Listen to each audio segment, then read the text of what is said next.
ডাঙৰ মাছ ক'ত? সোনকালে আজি যদি পানীত নামো আম্মাই ঘগা মাৰি। বয়সত আমি বেলেগৰ গছৰ আম চুৰি কৰিছো আৰু ই টিম আছিল দেৱদাদা, মই, ৰাখ তাৰপিছত ইফালে নিপুদা, বেতালদাৰ। কালি মানে সৰু ছোৱালী এটা আমাৰ ঘৰত আহিছে আৰু মোক কৈ আছে, দাদা তোমাৰ চেনেলটো মই ছাবস্ক্ৰাইব কৰিছো।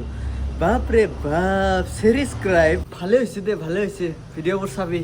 আজি ৰাতি 10টাৰ পিছৰ পৰা পুৰা বৰষুণ আছিল, কিন্তু ৰাতিপুৱা হোৱাৰ লগে লগে বাপৰে বাপ ৰ'দৰ চাইজ নাচাওক কিয় হা।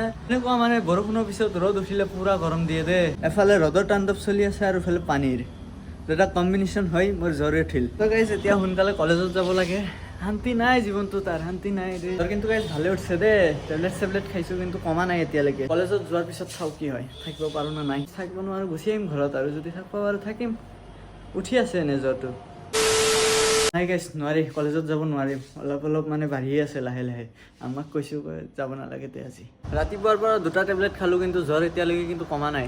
আগতে এটা খাইছো, এতিয়া এটা খাম। আজি যদি কলেজত গ'লো হয় অৱস্থা কাহিল আছিল। গাড়ীটো মানে পুৰা ৰ'দৰ মাজত আছে, অলপ চাট লৈ যাওঁ সেইফালে। বাপৰে বাপ, বাহিৰতকে গাড়ীৰ ভিতৰত দেখোন বহুত গৰম।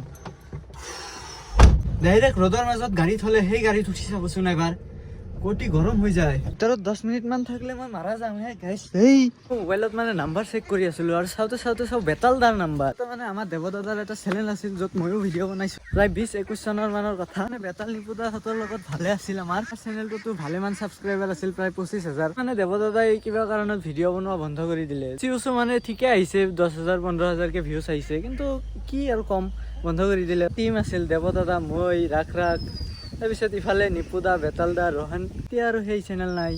দেৱও বেলেগত গুৱাহাটীত আছে, ময়ো বৰপেটাত। আৰু নিপুদা, বেতালদাহঁতে ভিডিঅ' বনাই আছে। ৰোহন ভাই কাম কৰি আছে নিজৰ। আৰু আমাৰ ৰাখ বিজনেছমেন হৈ গ'ল ডাঙৰ। আগৰ দিনবোৰৰ কথা মনত পৰিলে অলপ বেয়াই লাগে দিয়কচোন গাইছ। ভাবিব পাৰে তই সদায় ইয়াতে কিয় আহা? ইয়াতে আহো মানে ভাল লাগে আহি। এই গৰমত ঘৰৰ ভিতৰত বহি থাকিব নোৱাৰি, আৰু ইয়াতে আহিলে অলপ ভালো লাগে। চাও আছে মানে অলপ কাটি চাটি দিব লাগিব। ইয়াতে এটা চাং বনাম ধুনীয়াকে। দিনমান পিছত যিহেতু পানী বাঢ়িবই, যিহে ৰ'দ দিছে। এই ৰ'দ পানী বাঢ়াৰ হে ৰ'দ, কমাৰ নহয়। আৰু ইয়াতে ডাঙৰ মাছ আছে দেই, ইয়াতে বহি তাতে মাৰিম এনেকে। এই ভেলটো বনাই থৈছো, কিন্তু আজি চলাব নোৱাৰো কাৰণ জ্বৰ উঠি আছে। আজি যদি পানীত নামো আম্মাই ঘগা মাৰি পুখুৰীত পেলাই দিব। আৰু কলগছ চলগছ কাটি গোটেই ভেল বনাইছিলো, এইটো ভিডিঅ'ত দিব পাৰিলো হয়, কিন্তু ৰাতি ভিডিঅ' এডিট কৰাৰ পিছত মই টোপনিয়ে লাগিছিল নে কি, ভিডিঅ'খিনি ডিলেট হৈ গ'ল। ভিডিঅ'ত যে সৰুকে ছোৱালীজনী আহিছিল ইয়াতে, ইয়ালৈকে আহিছিল ন। ইয়াৰ পৰা যদি অলপ গ'লে হয়, মানে মই যদি ইয়াতে নাথাকিলো হয়, চেচ দে। এইফালে বহুত দ আছে, তাতে পুখুৰী এটা, এইটো পুখুৰী। গাড়ীটো মোক মানে আৰু ৰ'দৰ পৰা চাট ল'ব দিছে হে। মই কি ঘৰৰ মানে ড্ৰাইভাৰ নেকি হে? এনেকুৱা অত্যাচাৰ কৰিলে কিন্তু মই হাইকোৰ্টত কেছ কৰি দিম। হেই ক'তে মই পানীত কেনে ৰ'দ দি, আজি ৰ'দ দি হে পাৱাৰ দেখোন নাই। কৈছিলো না 2 দিন ভালকে ৰ'দ দি তাৰ পিছত চাই ল মুণ্ডা ছিঙি দিম। শিবিৰ মানুহ হয়, আমাৰ লগত পাংগা নলবি। কটিত লাগিলে বৰফ লগাই শুই থাকিম। এখন এদিনো ভালকে দিব নোৱাৰিলি হা, আধা দিনতে শেষ। বৰষুণ আহি আছে চাইছে না, পুৰা বতাহ। কাজিয়া চাজিয়া কৰি এই কটি ফাটা ৰ'দৰ পৰা কিবাকে ৰক্ষা কৰিছো, কিন্তু বানপানীৰ পৰা কেনেকে ৰক্ষা কৰিম হে গাইছ। যিহে বৰষুণ দিব এতিয়া হে। আশা কৰো কাৰো ঘৰতে যাতে পানী নুঠে, কিন্তু যদি উঠে মোক গালি চালি নিদিব। তই আৰু এই কাজিয়া চাজিয়া কৰি এই বৰষুণ লৈ আহিলি, এতিয়া ঘৰত পানী উঠছে, মোক নকবি এইবিলাক। চিধা টিনৰ চালত উঠি যাব। মোৰে উঠবা লাগব টিনৰ চালত, উঠছে ঘৰৰ পিছফালে পানী। এই দুদিন যদি বৰষুণ হয় কিবাকে চেচ দে। বাপ গাইছ, মই ভালকে গা ধুবই নাপালো, আৰু ইফালে চাওক বৰষুণ আহিলে হা। পুৰা আকাশটো ডাৱৰীয়া হৈ গ'ল, পুৰা বৰষুণ আহিব দেই। ইমান ৰ'দৰ তাণ্ডৱ, এতিয়া বৰষুণৰ তাণ্ডৱ, তাৰপিছত বানপানীৰ তাণ্ডৱ। ইফালে ভূটানে পানী এৰি দিব হে। যদি ভূটানে বেছিকে পানী এৰি দিয়ে, ডাইৰেক্ট মিছাইল মাৰি দিম। তাৰপিছত ক'ত পানী এৰি দিয়া চাম নহয়। পৰা বেলেগ ৰাস্তা বনাই চীনত পঠাই দিব লাগে পানীবিলাক, আমাৰ ইফালে কিয় দিয় নো হা।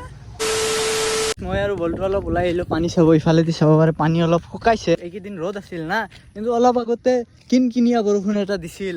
মাত্ৰ অলপ কমিছে, কিন্তু ৰাতি ফালি পেলাব বৰষুণে। বোলে কাক বোলে মেছেজ দিয়া ইনষ্টাগ্ৰামত, বয়সত আমি বেলেগৰ গছৰ আম চুৰি কৰিছো, আৰু ই ৰ'দ চাই ইনষ্টাগ্ৰামত মেছেজ দিয়ে আপিক হা। সেই সময়ত আমি ইনষ্টাগ্ৰাম, ফেচবুক, ইউটিউব এইবিলাক কি বুজাই নাই। আৰু বাপৰে বাপ, কটিত কুবাম চাবি চানা আজিও কি মাছ চাছ লাগে না কিবা লাগে নেকি? অলপ পিছত দেখাই আছো ৰ'ব, জালে চাব যাম আজি কি মাছ লাগে। যদি মাছ চাছ নাপা চাবি তাতে পুতি থৈ আহিম তোক। আহি গলো বোকাৰ মাজত জাল উঠাব। আজি যদি মাছ নাপা চাবি, এই জ্বৰৰ মাজত সি মোক মাতি লৈ আহিছে, মাছ চাব যাব লাগে ইয়াত হে। মুঠ কিন্তু মাছ নাপালে চাবি হে। যিহে পানী পাৰ হ'ব পাৰিম না লাহে লাহে। কিমান পানী চাওঁ আগত বহুত পানী দেখোন। মই ইয়াতে থিয় হৈ আছো কাৰণ এইখিনি মই পাৰ হ'ব নোৱাৰো। পাৰ হ'ব পাৰিলে তালৈকে যাব পাৰিলো হয়, কিন্তু যাব নোৱাৰিয়ে গাইছ, জ্বৰ। কিবা বোলে ডাঙৰ মাছ বাছে, যাব লাগিব ৰ গৈ আছো। দে আজি লাগছে দে নামি দিলো আৰু জ্বৰ চৰ বাদ দি ঔষধ খাই দিম, ভাল হৈ যাব। আৰু মই যাব নোৱাৰো কাৰণ ইয়াতে বহুত পানী আছে। আৰু সোনকালে মাছটো লৈ আহ, গুচি গ'লে আৰু চাবি ডাঙৰ মাছ ক'ত। সোনকালে আহ, সোনকালে আহ। হা এইটো ডাঙৰ মাছ নেকি? হা এইটো ডাঙৰ কটিত কোবম তোক। এই গাইছ এই গোটেই জালটোত এটা মাছ লাগছে। মই এই জ্বৰৰ মাজত দৌৰি আহিছো গাইছ। হা এইটো মাছ হ'ল না কিবা? হা 2 ইঞ্চি মান হ'ব। এইটো ডাঙৰ মাছ। হা ইয়াতকে দেখোন আমাৰ ঘৰৰ পিছফালে পুঠিয়ে ডাঙৰ হয়। হা বাপৰে বাপ, গিলাস কাপ এইটো কিয় লাগছে নো? হা মৰবা কাৰণে আৰু জাগা নাপালি বিচাৰি। এইটো জালত মাছ লাগছে না? এইটোত কেইটামান লাগছে দে। এইটো যদি নালাগিল হয় তো ইয়াতে পুতি থৈ গলো হয়। হা চাওক গাইছ, পুঠি চুঠি গৰৈ চৰৈ কিবা কিবি লাগছে দে বহুত কেইটা। হা বাচি গৈছে আজি কিবাকে।